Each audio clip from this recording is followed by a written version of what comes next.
I just learned the most interesting thing, which is that the Latin root of the word passion is suffering. I'm Suzanne Rath, and this is Endures, for your daily dose of endurance leadership and life lessons. Now, if you are just listening and you can't see the video, you might wonder why I sound a little bit out of breath, and it's because I am on the top of Walsh's Pyramid, which I believe is the third highest mountain in Queensland. It's just about 30-40 minutes south of Cairns, and normally you can actually see some really nice views from the top. Not kind of so much today, but also the rain has held off, which is really nice. So it's a little bit slippy on the rocks, but yeah, I've made it. And the purpose of today's episode, one, it's been a little while since I gave you an update on navigating towards my stupid goal of run hiking from Sydney to Newcastle, which is just in 4 weeks' time now. And two, just to see how that aligns with those two stages of endures, so to navigate and to drive.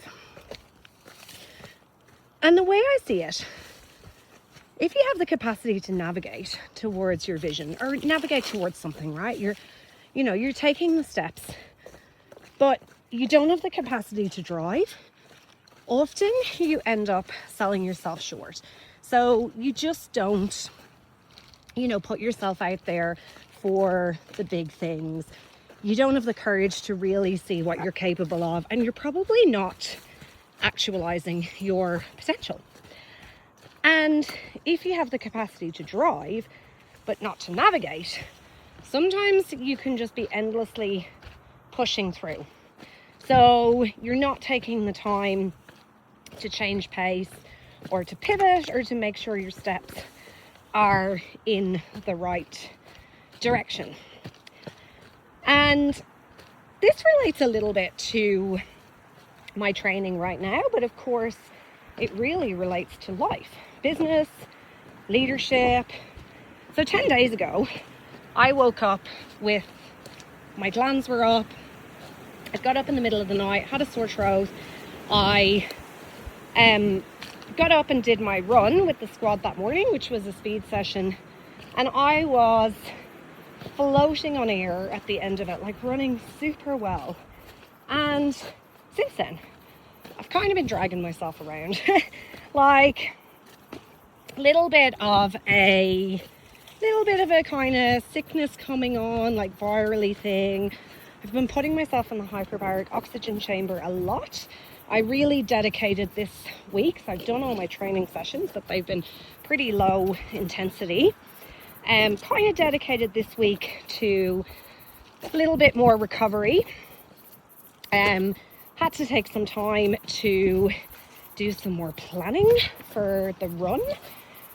Things like waypoints, because vehicle access is very important for my husband crew to come in.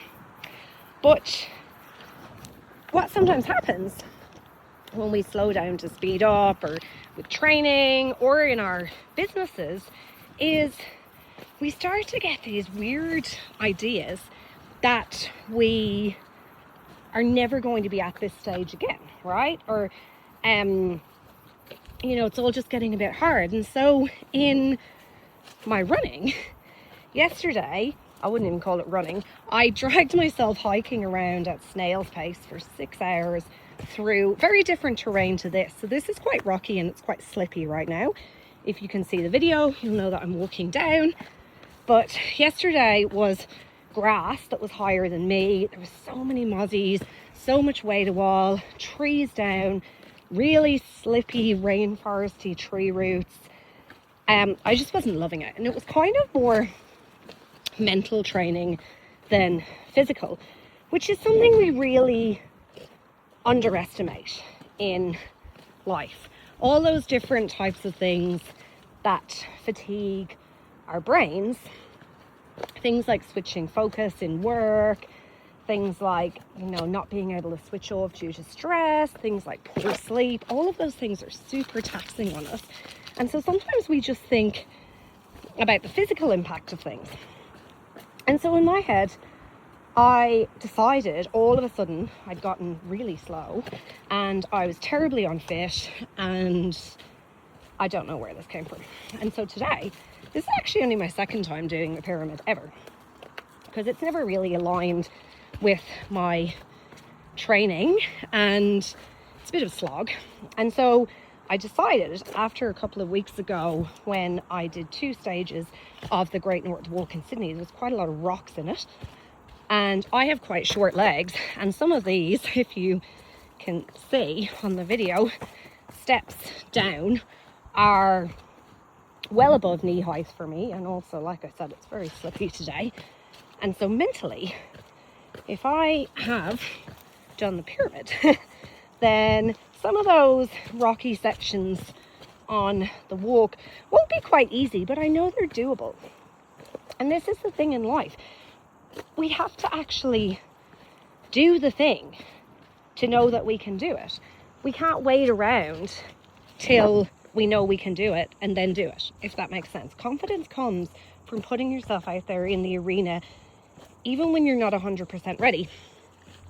And so I think about times in my business or leadership where, even though there's all this evidence to the contrary, and I have these runs on the board and so on, I can get in my head and be like, oh, terrible at hiring.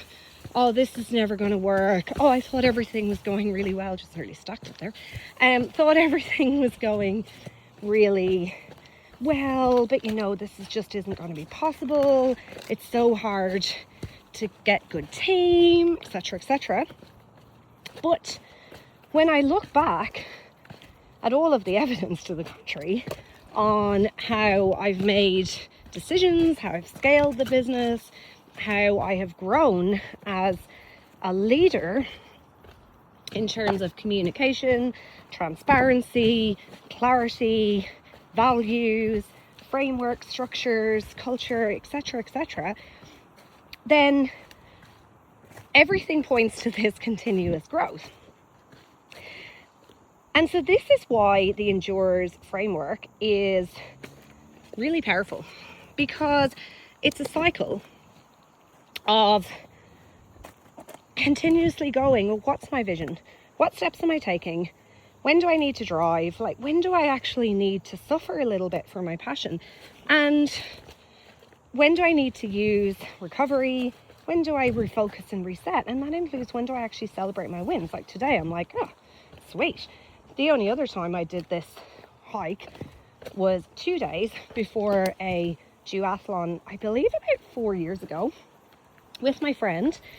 She woke up the morning before the duathlon needing to take Panadol and Nurofen. The duathlon was 2 days later. I did the duathlon fine, but stuffed my knee, and I feel like the whole thing just started this cascade of niggly injuries that I seemed to hold that entire season.